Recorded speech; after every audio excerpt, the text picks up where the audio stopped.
জুলাই অভ্যুত্থানে আসার সুযোগকে কাজে লাগিয়ে একজন মায়ের চোখে দেখা সমৃদ্ধ বাংলাদেশ গড়তে কাজ করার আহ্বান জানিয়েছেন বিএনপির ভারপ্রাপ্ত চেয়ারম্যান তারেক রহমান। বৃহস্পতিবার ৩১ জুলাই রাজধানীর শহীদ আবু সাঈদ মিলনায়তনে জুলাই শহীদদের স্মরণে মহিলা দলের আয়োজনে ফ্যাসিবাদ বিরোধী নারীদের অবদান শীর্ষক আলোচনা সভায় তিনি এ আহ্বান জানান। তারেক রহমান বলেন, একজন মায়ের চোখে যেমন বাংলাদেশ দরকার, সেটি গড়তে আগামী নির্বাচন দেশের জন্য অত্যন্ত গুরুত্বপূর্ণ। ফ্যাসিবাদ যেন গড়ে উঠতে না পারে সেজন্য নারী সমাজকে সজাগ থাকতে হবে। এ সময় আগামী দিনে সরকার গঠন করলে প্রথম পর্যায়ে কমপক্ষে ৫০ লাখ পরিবারে ফ্যামিলি কার্ড চালুর ঘোষণা দেন বিএনপির ভারপ্রাপ্ত চেয়ারম্যান।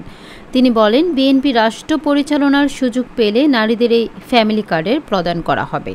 নারী শিক্ষার ওপর গুরুত্বারোপ করে তিনি আরও বলেন, নারীদের শিক্ষাদান এবং অর্থনৈতিকভাবে স্বাবলম্বী করা গেলে পারিবারিক সহিংসতা রোধ করা সম্ভব।